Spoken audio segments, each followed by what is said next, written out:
Well, I'm absolutely thrilled and delighted that we've got Richard Liu, who is the founder, the chairman and the chief executive officer of JD.com. Richard, thank you very much indeed for joining us. You've just addressed the World Retail Congress here in Madrid.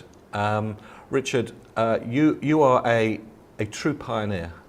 JD.com is one of the biggest retailers now, certainly in China, but also in the world. Can you tell us just a little bit about the birth of JD.com? Why did you establish it?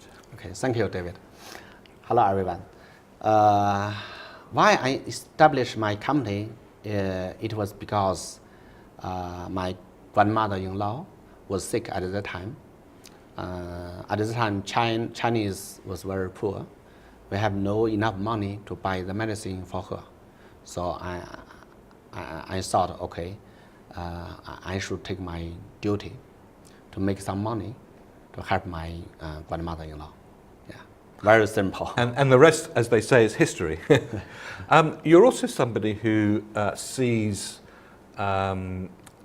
opportunities where other people see problems. The SARS epidemic that hit Asia hit a number of businesses very hard, but within that, you saw a great opportunity. What was that? I think first, to me, most three, people I should care about are consumers, partners, and my employees. At the time, I don't want my employer to got the SARS. Most of the boss forced their employee to, keep working at that time. But I said, no way. I distributed them like sausage, community noodles, and bottled waters to ask them stay at home, do not work, and still pay them. But every managers, they come to office every day and think about how to, get out from that hard situation. Then one day, one of our managers said, oh, why don't we sell products from the internet? So we need to see our customers, no risk anymore for both sides. That's our e-commerce business come from. And that was the start of selling online? Yeah. Your model is a very different model to other e-commerce players, especially in China. The concept of creating and developing a supply chain that you own and control. Why was that so important to you? I think a retailer, what's the value of retailer? To my mind, I think most two important things. One is customer experience, and another one, to help the brands to making more value to them. So supply chain is both on the matter of customer experience and also on the matter of our suppliers, our brand owners. So my vision is want to try to build a most efficient and the lowest cost of the whole supply chain to serve both our partners and our customers. And in doing that, do you believe that that the customer experience will be significantly better with you controlling the supply chain rather than outsourcing it to other people? Yes, definitely. I think in the past 12 years' time has approved that. Now, you're an amazing adopter of new technologies. You were delivering packages by drones long before Amazon even thought about it. What extent do you think technology is going to be driving retailing in the next few years? For my next 12 years, inside my company, only one thing is most important is technology. We are trying to use both visual technology and physical technology to build a whole system which can connect the whole world by the goods and service. And today, on the traditional business way, our supply chain efficiency is very good. But if you go forward or keep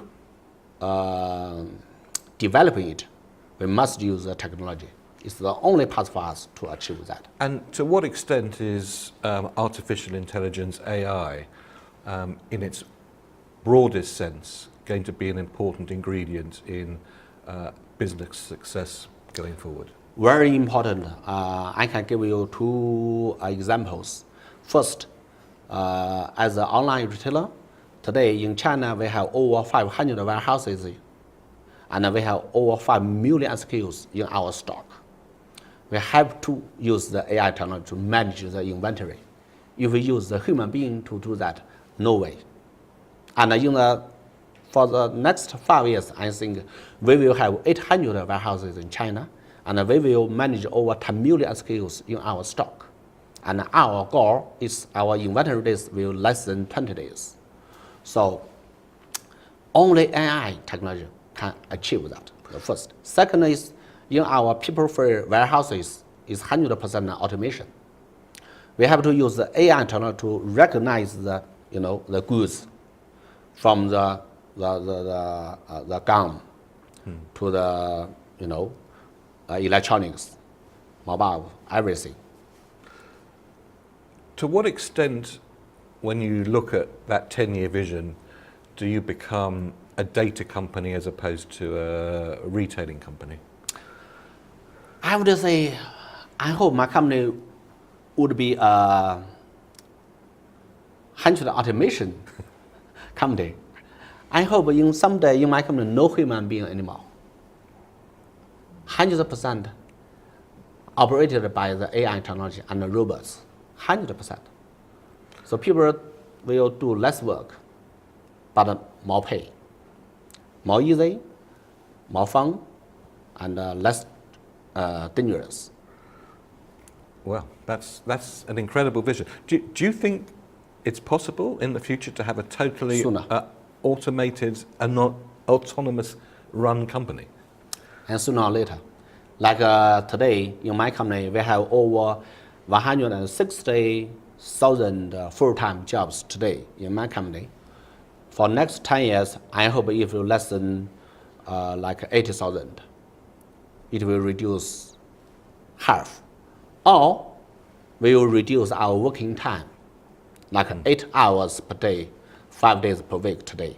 But in future, I hope my employee can only work 2 or 3 hours, 5 days a week, or 3 days a week, or 4 days a week. Well, that was certainly the promise that we were all told about maybe 20 years ago about what computers would do to our lives, which hasn't happened, but hopefully maybe in the next 10 years it will.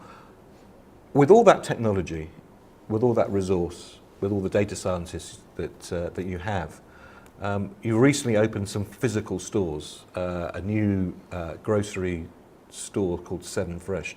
Tell us the thinking about that. In the past, most of the supermarket, over half of their goods come from grocery, home general merchandise. But today, when China is getting rich, more and more Chinese focus on what they're eating. They care about the safety of food more and more. So we are trying to open new concept stores. 70% focus on the fresh food. Today, just like as you said, not alive, but tomorrow it will be alive. A lot of fresh, fish, a lot of will be alive.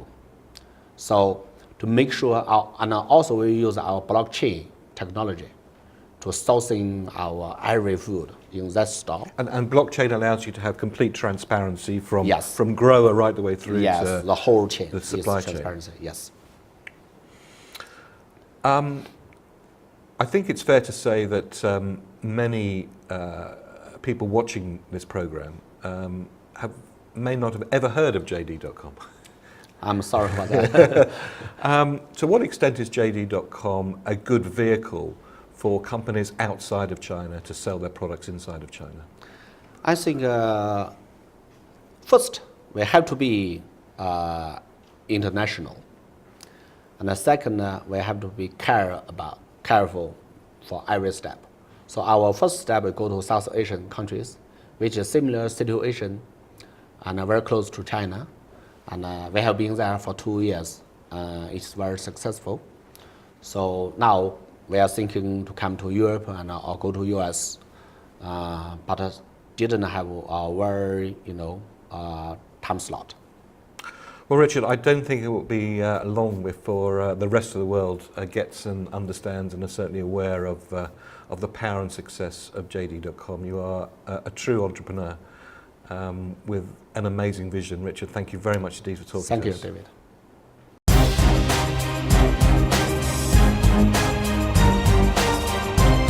Thank you very much indeed for watching. If you've enjoyed this, there's plenty more. All you need to do to make sure that you get the latest videos when they're released is just push this subscribe button to subscribe to our YouTube channel.